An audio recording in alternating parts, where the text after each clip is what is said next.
in Arizona. Hope you're having a super fantastic sparkling day. Welcome to Before the Dirt Nap podcast number 1977. Year end of year genealogy goals, reflect, plan, and celebrate. Can you believe we are 3 sleeps away from the new year? 2 sleeps away from the new year. Yeah, tonight, tomorrow night, and then Tuesday we ring in the new year. Wow. The last part of this year has gone so fast. Zephy is doing, for those that keep asking me, Zephy is doing great. The steroids have made a huge difference. We have had zero seizures, 0 signs of any seizures, onset of seizures. All of those things have gone. I've got a dog that wants to go running. Yes. And I'm supposed to be keeping her quiet. But, you know, it's good to see her. She's got a good appetite right now. She just has this thing of pacing. Like, I've just given her 7 o'clock med. I got to give her meds 7 a.m., 7 p.m. every day. So I just gave her a 7 o'clock meds, and that's mountain time. For those inquiring, going, well, hang on, you go live at 6 p.m. Pacific. Yes, I do. Known as 7 p.m. mountain time. That she just wants the doors. She wants the outside door open all the time, so she can just come in and out, in and out, in and out, in and out, like a crazy dog. So we've basically had the back door open almost the entire day while I've been sorting through. I sit on the couch there and I just have something going on the TV while I was sorting through boxes. So we got some boxes sorted through today. I've got to go take the barrel after we finish this. I've got to go take the barrels out for recycling and all that sort of stuff. But we're going to have full recycling barrels tonight. Yay! Love it when that happens. Anyway, so we are talking about end of year jeepers. Genealogy goals. We want you to reflect, plan, and celebrate. So what's one genealogy goal you're determined to finish before the year ends? And let's just cheer each other on. So let's have a look back. So first of all, reflect on the progress you've made this year with your genealogy. What are some of your biggest wins, surprises, or challenges in your research? Did you record those along the way? Did you record your journey of finding out the information that you found out? Where was your tree when you started? Where is it now? How many people have you added? What's been your biggest surprises, your biggest wins? Set realistic year-end goals. You've got 2 nights. You got tonight and tomorrow night, basically, and you kind of got Tuesday. So you basically got 2 full days. You got all day Monday, all day Tuesday, and you can count tonight in there if you want to, where you get to finish some goal off. What are my goals for finishing this year out? To be honest, I don't have any as far as genealogy goes. I just love genealogy. Anytime I can get, just some time just to, I find it very relaxing. Yes, it does stress me out at times, but mainly overall it's relaxing because when I'm in the zone and searching, it's a whole bunch of fun. And I did something I never thought I would do, but because I got such a really, really good deal, when I renewed my Ancestry thing, my credit card didn't go through because it was an old card. It was expired. So I put the new one in there, but they kept trying to charge the old one. So I called them up and says, hey, what's going on? I need to get this paid because I didn't want to lose my account because it has a lot of stuff in there. And so we got that. So they ended up selling me a gift membership, because you could buy the gift membership at 30% off the regular price. And I was sort of like, I'm in for that. And I says, and I don't lose anything. They says no. And I said, what happens at the end of the year? They says, you have to make sure that you have it on your calendar to pay, because it's a gift membership that's going to expire at the end of the year. And then I was thinking, and if they have this deal on again, then I could get another 30% off next year for a gift membership. And so then I was asking them about the Pro Tools. Now the Pro Tools, they charge $10 a month, plus taxes. And I was sort of like, this is really annoying. I have the all access pass for Ancestry. It gives you access to everything that they have access to. You get access to it. It is, and that's been the membership. I've had the membership with all the bells and whistles since I started paying for memberships. They actually had free membership up to a point. And then once I started paying the membership, I've always done the one with all the bells and whistles, because I use those bells and whistles. I use them all. And so then they took some of those bells and whistles away, and I was sort of like, really? Why did you take that away? That's one of my favorite tools. Well, now that tool is back, but it's part of the Pro Tools, and the Pro Tools are $10 a month. It was really interesting because when they came out, some people got were told it's $20 a month. Some people were told it was $10 a month. I think they were trying to determine which pricing to put it at. I don't know, but they end up at $10 a month. And I said to the guy I was talking to, he was really good, Tanji. It was awesome. And I said to him, I says, do they have an annual membership for this? He's like, no, they don't have an annual membership for this, but they do have a semi-annual one, which is normally like $50 for 6 months. But he says, I'll tell you what, he says, because you've been with us for so long, I've been with Ancestry over 25 years. That's how long I've been with Ancestry since they began. He says, since you've been with Ancestry for so long, I'm going to give you a 50% discount off your first semi-annual, which brought it down to $24 plus taxes. No, hang on, it was $24 with taxes. And I was sort of like, I'm in for that deal. So I have been carving out a little time, usually in the evenings. Where did you get that from? She's got herself a biscuit. I haven't given her a biscuit in like 4 days. Did you find my hiding place and help yourself? Gus did that one time. Anyway, back on track. And so my goal is to learn all of these tools that they have and what some of the really cool tools are. And I will tell you this, I have had so much fun going through some of my records. And I quite often do this at night when I've got to keep, hands have to be busy. I can't just sit and watch a movie. I have to be doing something with my hands. So I've actually been watching a movie while going through some of my genealogy stuff just on my own tree. And at one point I started off, I had 770 duplicates. Yes, 770 duplicates. I had 242 other record errors. I had 2,702 without document. Hang on, I got to remember what the numbers are. One moment, please. Scroll back to the top of this page. Okay, so it gives you. I had 770 possible duplicates. I had 2,702 with no documentation. I had 1,526 with one tree, with only tree documentation. And I had 242 other possible errors. And my tree rating was 8.5 out of 10. And those numbers are pulled from 9,530 people in my tree. So I thought that's not bad. Well, now I'm up to an 8.6 rating because my 770 possible duplicates are now down to 367. My 2,702 no documentation are now down to 2,601.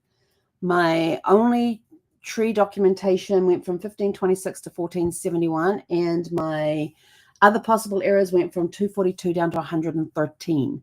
And I'm only working on basically been working in the other possible errors because when you click on the number, it brings up the list, and then you can go and click on the exclamation point and it tells you what the errors are.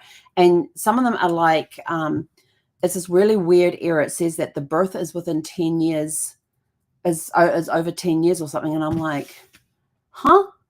It doesn't explain it. Or the death is over 10 years. And I'm looking at it going, well, the death looks fine. The birth looks fine. Click that one. That's that one dealt with. Other ones have been a person is just literally floating in my tree. They're not attached to any tree, not even any of my mini trees. They're not attached to the main tree. It's just this person floating in the ether. So first thing I do is I check to see, is there another person already in the tree of that name? And maybe I could merge them. And other times I'm just sort of like, okay, they're not part of my main trunk line, part of the main names that I'm researching. So we'll just delete that person for now. And that gets them out of the system. And because if they're just floating around, they're not attached to anybody, or I may already have them in the tree attached, and so they're now a duplicate. But they can even if I merge them, they offer nothing to the person that's already there. So they bring across no sources, no records, no nothing. It's just a name, and I don't even know if it's the right name that's connecting. That's a duplicate anyway. So those ones just get deleted. So yes, I've been and that's the only tool I've been playing with the last 3 days, just in the evenings, just sitting down, having some fun with that. No, last 5 evenings. When did I do that? Wednesday? It was either Wednesday or Thursday. Thursday, I think it was. No, it wasn't Wednesday. That was Christmas Day. So it was Thursday. And so I've been playing with these tools ever since then. And so I was just kind of excited about it. And so it's like, I've got to go learn all the other parts of the tools as well. There's apparently an enhanced DNA matching. So I've got to go check that out. What other pro tools do they have? Oh, excuse me. So they also have generating a report, a tree mapper, which is where you, I think that's where you bring up people on the tree so you can see where in the world they were. There's insights that you can do under the DNA. There's they've got different ones under DNA that you can do too, and I'm not exactly sure which ones they are. Let me see if I can go back here to the home, to the Pro Tools. Oh, they've got enhanced shared matches. I've got no idea what that does. So the tree checker weeds out duplicates, uncovered errors, and verified details like dates, locations, and relationships. Some of the ones that it's been pulling up have been that the child was born either before the mother or the father was born, or after the mother or father died. So you've got to check where did I get that year from? Where did that information come from? So this is also helping me clean up some of the earlier errors that I made when I started accepting, oh, that information matches with mine. I'm going to put it in there as extra resources and everything else. And that's when I suddenly realized that it's putting in all of their siblings and all this other stuff that hasn't been verified. And I'm like, ugh. So it's starting to clear up some of that stuff, which is awesome. Love that. Another tool that you can have, the enhanced shared matches in the DNA, is see how your shared matches relate to each other. Not exactly sure what that means, but we'll figure it out. You can sort your tree by family line, events, possible errors, location, time period, DNA, and more. It's called Smart Filters. I'm going to go check that one out too. Charts and reports, whether tracing direct ancestors or descendants. Reports make it simple, so there's different reports that you can use. The tree mapper charts the family members' journeys through life on a map. Well, that'd be kind of interesting. So you can see where people lived, where they moved to, and then when if they immigrated, where they immigrated to. And the Tree Insights discovers familiar trends and commonalities in your tree. So cool. Oh, and then you can do a customized fan chart as well, which is, I love fan charts. I like how they look, and those are the sort of ones that I want to have on a wall. So yeah, so those are some of the Pro Tools that we've been using, but I've just been using the tree one, the tree checker, and having a lot of fun with that. And now it's looking at the wrong tree. So the other cool thing too is that I'm going to end up going to my clients' trees. So one of my goals for next year in 2025, which I am in the process of setting, is to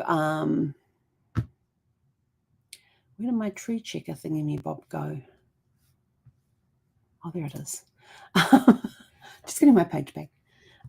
So one of my goals for next year is with the tree tracker, the tree checker, is to go through my clients' trees, all of my clients' trees, whether I've done their research, whether I've completed with their research or not. I'm going to go through the tree checker with them, see if there's any inconsistencies in there, because we all make mistakes. We're not perfect. We do make mistakes. So that's one of the goals I'm setting for next year.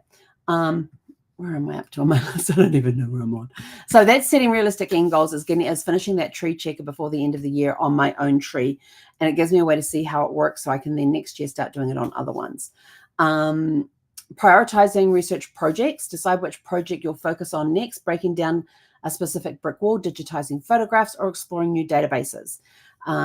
This will be probably something that you will put onto next year's goals, because part of the end of the year genealogy goals is to see what you have accomplished this year, what major breakthroughs have you made, what walls have you come up against, and then start planning for the projects you want to do next year. And when you start putting those projects out there, start sticking them up on the calendar so that you've got them blocked in. I just ordered a year at a glance calendar, and so that'll be here on Tuesday. But I'm already noting down times and places I'm going to be doing certain things. But prioritize, and once I put that project up on the calendar, then I'm going to be breaking it down into what resources am I going to be using during that time, and is there any book that I might need to borrow or buy? Is there a certain books I maybe have to use for that? Are there certain paper forms I need? Like I always have a stack of these. These are the genealogy group sheets. The family group sheet has got the husband at the top, the wife, and all their children get listed down here. Hang on, let's see this. Let's go over here. So the husband's stuff, this is off ancestry.com. This is their one. They're free. So you can print I've got a whole bunch of other documents in here, but I've got research logs. I've got research calendars. I've got the US Census checklist. Some of these forms will look familiar. I've got a variant worksheet. So I said veterans for a second. And so there's other different worksheets in here as well. And one of my favorite ones is the pedigree chart. I use that a lot when I'm actually researching. But this one here is the family group sheet. So you've got the husband's name here, his occupation, his religion. And then this is day, month, year. It even says here, day, month, year. Month is written out in full for all of those that you need to know. So day, month, year goes in here, city, county, state, or country. Over here, you've got name of church a couple of times, cause of death, and date, will, written, or proved. Then you've also got born, christened, married, died, buried, father's information, mother, other wives, cemetery, place here, and that's the husband's. Everything is repeated for the wife, except it doesn't have the married line in there. And then down here, you've got the kids through numbers 1 through 12. And this one goes whether they're male or female. Given names, you don't have to put the last names, just their first and middle names work as well. Day, month, year of their birth, the city, the county, and the city and the state or city or country. Then if they get married, date and place of marriage goes on the, see, these have got 2 lines up per thingy. Date of marriage and place goes on the first line. The second line is the name of the spouse. Date of death goes on the top line along with the cause, and then city, county, and state or country that they died in. And yeah. And then when you get, if you put it into the familysearch.org site, you can then put the number in here. And I use this along with the pedigree charts. So this here will tell me what the actual family looks like with all the kids and everything. And this one I got off the National Genealogical Society page for free, because I liked the way it was written. You can actually get it in PDF, so you can fill it in on the computer. But I like to have it here so I can write notes and everything. But down here you've got the first person's name. You got their birth date, place, married, place, died date, place, and here it's got birth, marriage, death, place. It's got the key written over here. So this will be you, mum and dad, father's parents, mother's parents, and then your great-grandparents go down here. I do actually have another one that goes, no, that's as far as I go on these ones. I thought I had another one. No, I don't. And so then what I can do is that I can put here that I can put, this is chart number 1, this continues on chart number 2, and then this person here will be moved to this position here. So my great-grandparent, so the great-grandfather that's listed here as number 8, he will get moved to number 1 on the next sheet, and then I'll have second great-grandparents, third great-grandparents, fourth great-grandparents for him. And then I can do the same for his wife, and then for the great-grandmother, for the great-grandfather, and everything. And so we'll end up with extra pages for each of those ones. It gets looking very long, very big, and very large, but it works very, very, very well. I love it. So that's one of the things, is that if you're looking at your projects, what resources do you need? What books do you need to look at? What websites do you might need to visit? What forms do you need to have on hand for writing down notes? Getting your book ready. I actually, I don't have any sitting right here next to me. Each family that I work on has a spiral bound notebook, and it's a specific type of notebook because it's got a clear margin. The lines are numbered, and then at the top I can put the family information up there, and that family has their own book. And if I'm looking at a certain person in that book, they have their own page, and everything I find about them is written on that page. They may take up 2, 3, 4, 5, 10 pages. It doesn't matter. It's that one book. I know when I pick up that one book and I look at the cover and it tells me the name of the family that's on there, I know which tree I'm working in. And each of my clients get a book as well, which I keep all the records of everything I look at in there for them. So that's prioritizing your research projects for the next year, breaking it down. When you're breaking down specific walls, digitizing photographs, exploring new databases, as part of which ties into the next, thing, which is create a vision for your next year. Brainstorm broader goals for the upcoming year, like visiting an archive, connecting with relatives, attending a genealogy workshop. It may be putting on your calendar an ancestry tour that you get to do from a country that your ancestors came from. That may even be on your plan as well. And then organize your files. Tackle one box or folder to ensure that your research is easy to access and share in the future. And that goes back to also digitizing photographs and files and things like that, documentation and all that sort of stuff that you might have. Celebrate your progress. Share stories of your favorite discoveries or meaningful connections you've made this year. And then make a to-do list for 2025. Write down your top genealogy goals for next year, like finally starting a family history book or tackling a DNA mystery. It could be anything that you want to do to help you move your research with your family tree forward, and then put everything on a calendar. Now, I was watching, who was I watching the other day? Jesse, what's his name? It's Sarah Blakely's husband. He always has this big calendar, this big desk planner that he always travels with. And I was watching him on, I think it was either TikTok or an Instagram reel or something like that. And he had this year at a glance calendar that he now carries with him instead of the desktop planner, because the desktop planner had 1 month per page. Well, he didn't want that. He couldn't see it properly. So now he's got this big one that he just rolls up and takes with him, and he can unroll it. He knows all the purple ones. I think it was all the purple ones for all the kids' birthdays. The weekends were all shaded in one color, so he knew when the weekends were. And he had everything color-coded on there.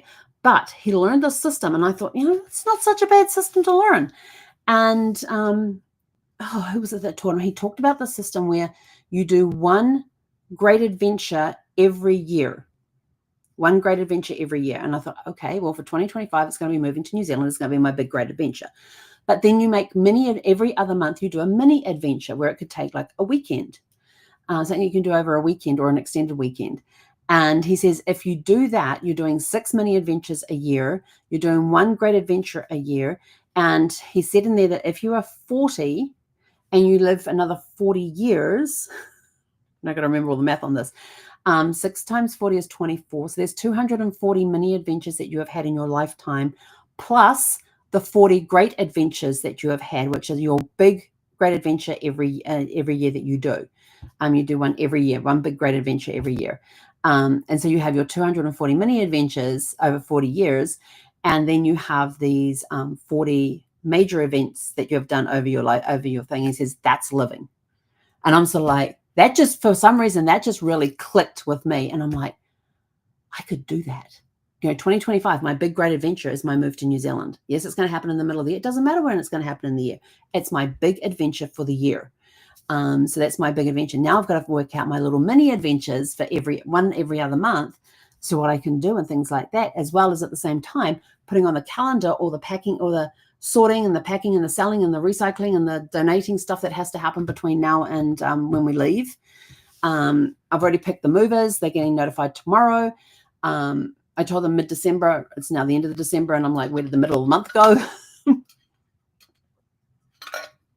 Mind you, it did get tied up with Zeffie and all of her health issues. And so I thought, every other month, you take a weekend or an extended weekend and you go on a mini adventure. Heck, do you know how many of those I could easily do those like within New Zealand? Not a problem at all. We could hop in Zeffie and I could hop in the car. We go off on a weekend adventure. We could go spend a weekend in some little town in New Zealand that we could then talk about and blog about and video and do lives from and all of that sort of stuff. So, we're going to be having. So I'm sort of like, we could go do this, we could go do that, we could go visit here, we could go visit there. Just these little mini weekend adventures that we could go do.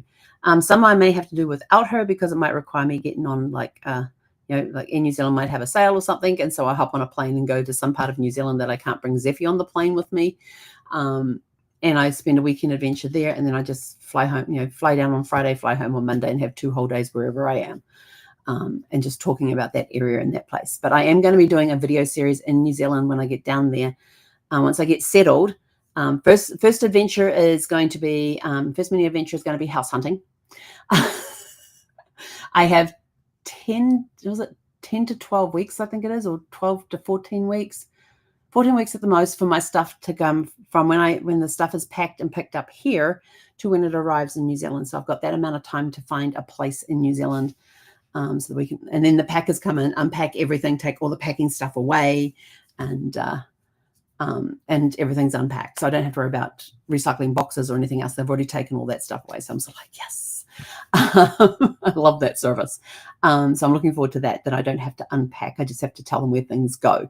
And I'm very good about whenever Brad and I moved, is whenever we moved into a place where movers were bringing the stuff in, is that we had the doors, we had a little sign next to each room as to what went into that room. So we could just tell them that goes in this room, that goes in that room, and just point them to wherever that stuff had to go, and they could easily find the place. When I moved into here, I did the same thing. And I had off-duty firemen moving me. There's actually a service here in Phoenix that's called so off-duty firemen will move you or something like that. And they were really great guys. They were awesome. I had snacks and drinks in the kitchen on the island there for them. I had stuff in the refrigerator. I'd shown all the stuff in the refrigerator here. You can help yourself to this. There's bottles of water there. There's coconut water in there. There's watermelon sliced up for you guys. There's these snack bars and everything. And they were like, this is for us. I'm like, yeah. I says, you guys are out there in the heat. You're bringing all this stuff into the house. I got to make sure you guys keep your strength up. And they're like, nobody ever does this for us. And I'm like, then obviously nobody has taught anybody how to treat your movers. And they were so appreciative of the fact that we had cold drink. We didn't do any sodas. We just did coconut water and plain water. I had little packets of electrolytes that they could stick into the water if they wanted to. There was sliced watermelon. There was like protein bars and snack bars. Some of them were like more heavier on the carbs, some were heavier on the protein, but it was a good mix because they were utilizing that energy as they were moving things in. And they were really, really, really, really great guys. And so I walked them around and said, look, here's all the signage for all the house. So if I tell you where to go, this is where you got to go. And I even had at the junction where the hallway was, like master bedroom this way, craft room this way, guest room this way. And so they were awesome. I just telling me to go. And they said this is the best setup that they had ever seen on house moving. So yes, but anyway, I'm totally getting off track. So that's one of my mini adventures too, is finding a house and moving in. So we'll get to see all of that.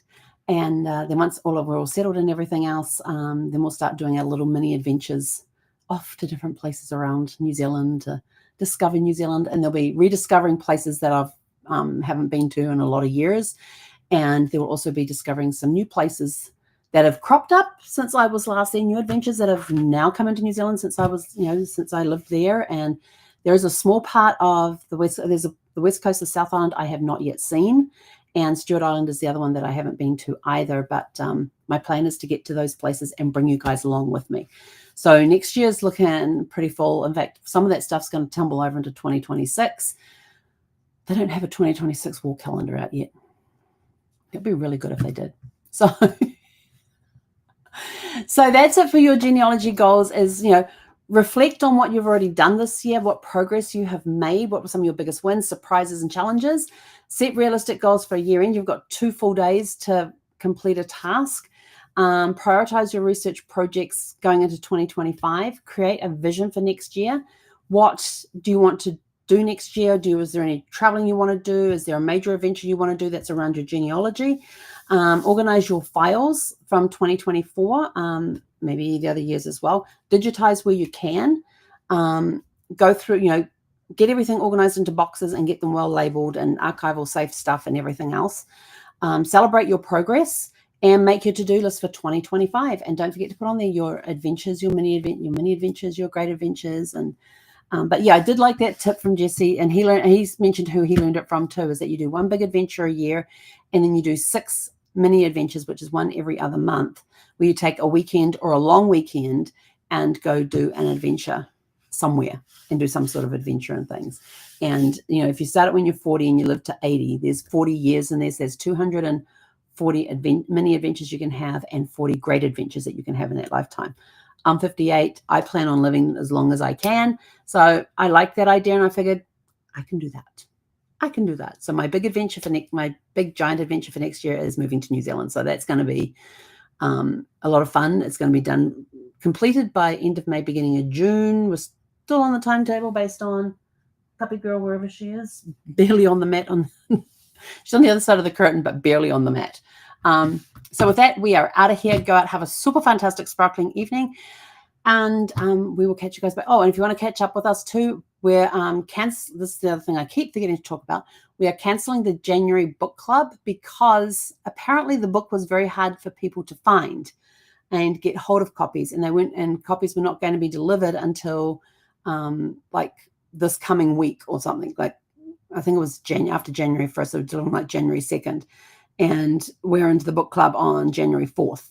So we're not doing the January discussion group, but we are going to do the February one. And you're probably going to go, what's the February book, Helen? I'm going to go, I don't know. Hang on one moment and I will tell you. I don't have my phone here because I look it up on my phone. I only have an electronic copy of this book. So I can't even hold the book up to show you, which I know. Here it is. It's called What the Light Touches by Xavier Bosch.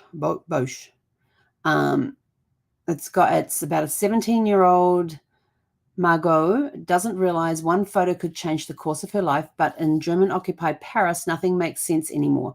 Margot fears the worst when her lover is arrested, and when her photo appears in Nazi propaganda, her family's reputation and prospects suffer the consequences. In 2008, Margot has moved to a retirement home, and her granddaughter Barbara continues to live in the Paris apartment they used to share. Eager to escape unhappy circumstances, Barbara works remotely for a publishing company and rents out a room to Mammy, Margot's apartment, to help pay. Rents out a room in Mammy, Margot's apartment, to help pay the bills. One day, Barbara finds a stranger on her couch, Roger, who's a curious photographer, uncovers shocking secrets about Barbara's family. And when a snowstorm triggers a lockdown, he opens the door to tempting new possibilities. So that sounds like a pretty good, yes, it is based in World War II. And I know we did Lost Girls in Paris just last month. But, it sounded really good. And this one should be a little easier to find.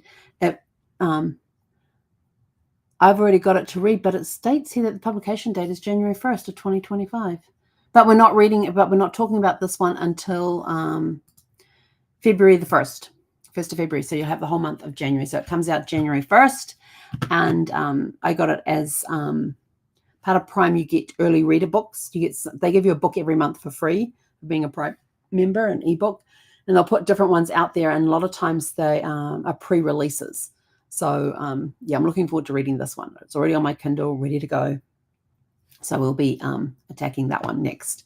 So with that, and if you want to come find a copy of the book, just come up here, scan the QR code, and that will take you to the book on Amazon that we're going to be reading next.